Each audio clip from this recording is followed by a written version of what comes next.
tí n bá sọ fún yín wípé Christianity wọ́n ya wèrè ju mùsùlùmí lọ, ẹ̀yin kò mọ̀ sọ pé irọ́ ni mùsùlùmí ló ya wèrè jù. Mùsùlùmí kàn máa pariwo ni, wọ́n kàn máa ṣe hànràn ni.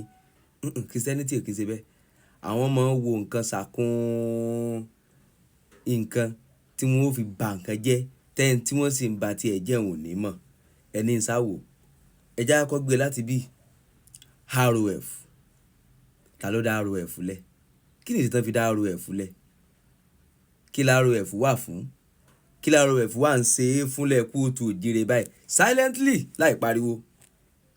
In tí ROF ń ṣe fúnlẹ̀ kóòtù òjire ó ju tí mùsùlùmí ń ṣe fúnlẹ̀ kóòtù òjire lọ. Ṣé bí mùsùlùmí ọ̀tá tó fojú wọn tiẹ̀ làwọn? Ṣé bá a dá wọn mọ̀? A rí wọn àbí? Ṣé bá a ti mọ̀ wọ́n?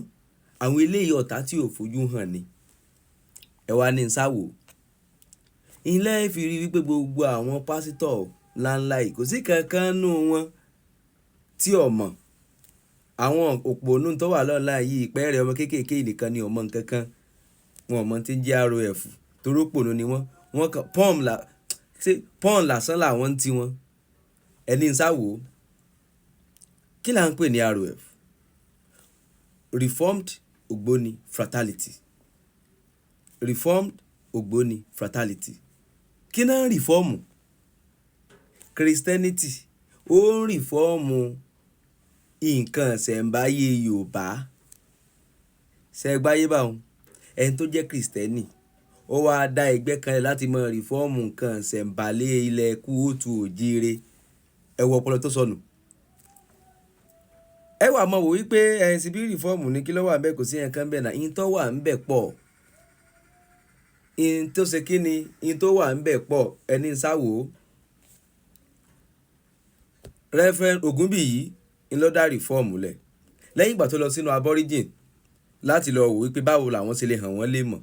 Ṣùgbọ́n tí àwọn èèyàn ò fún wọn láǹfààní torí wípé bọ́ mọ́ ṣe ni mọ́ rù lóògùn rẹ̀ bọ́ bá rù ọrùn ọwọ́ ọ. Ìgbà tán rí pé ìtí ń bẹ ní ibi bíi òsì òsè dánwò ń bẹ kàn mọ́ fẹ̀mí ara wọn wéwu. Bàbá wa wò pé tá a bá ní ààyè láti ba ti ń jẹ́ nù yín á dá kàn lẹ̀. Tá a pè ní reformed tí ó fara pẹ́ tọ̀dọ̀ ti yín yìí táwa mọ́ fi hàn yín lé mọ̀. Ló fi jẹ́ pé ọ̀pọ̀lọpọ̀ oníṣẹ̀ṣe ní ìsìn ti ń fọ́ wípé sí gbogbo ni ògbóni náà ni. Wọ́n múra bá àwọn aborigine ṣe múra. Wọ́n ń ṣe ìtàdógún bá àwọn aborigine ṣe ń ṣe ìtàdógún. Wọ́n ní olúwo, wọ́n ní apènà. Gbogbo oyè tí mẹ́nu aborigine pátá ni làwọn náà ní. Ẹni pé kí ni? Mi ò gbọ́. Ẹni pé bàbá wa kan wá sọ ńjọ́ kan. Wọ́n níjọ́ kan gbà táwọn lọ́jọ́ yìn ROF. Wọ́n bá ní káwọn ra ẹran táwọn fi ṣèpèsè. Wọ́n láwọn bá ra ẹran. Wọ́n ní báwọn ṣe ra ẹran. Wọ́n bá mẹ́ran wọ́n bá fi ṣèpèsè tán. Wọ́n ṣe fẹ́ràn ṣèpèsè.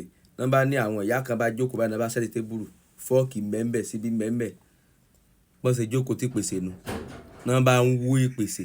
Wọ́n bá ní pèsè rẹ ti gbà. Ẹ gbé lọ ibi tó yẹ kẹ́ ẹ gbé lọ. Wọ́n ní kò nídìí. Wọ́n ní kò nílò gbogbo oyún. Aláàrùn ò ní túmọ̀ dáadáa ní gbogbo oyún. Kí ni wọ́n ṣe? Wọ́n water down àṣà wa. Wọ́n water down ìṣe wa. Wọ́n water down gbogbo táwọn bàbá wa gbé lẹ̀ wípé ẹ gbé kíní lọ sí oríta o. Ẹ gbé lọ sí Jésù o. Ẹ gbé lọ sí nǹkan kan o. Wọ́n ní kò ní túmọ̀. Because of kíni? Christianity ideology ROF. Gbogbo wọn tó wá ń ṣe ROF kí ni mú tọ̀ yín? Psalm 133. Tó wá sọ pé oníṣẹ̀ṣe làwa náà o. À ń ṣẹ̀ṣẹ̀ à ń tún ṣẹ̀ṣẹ̀ ṣe. Kódà à ń gbìyànjú sójú ọ̀nà ṣẹ̀ṣẹ̀ torí pé kò ní túmọ̀. Òsì ló ń ṣe. Ṣé mo sọ fún ọ? Òsì ló ń ṣe. Torí ní tẹ́mi ó fi mọ́ pariwo báyìí tí n sì fi ní dákẹ́ tí n sì ti ọ̀sẹ̀lẹ̀. Ó ní fún àwọn tí wọ́n ń bọ̀. Tí wọ́n ẹ̀sẹ̀ ń bọ̀ nù ṣẹ̀ṣẹ̀ tí wọ́n mọ̀ nǹkan kan nípa kíní yìí.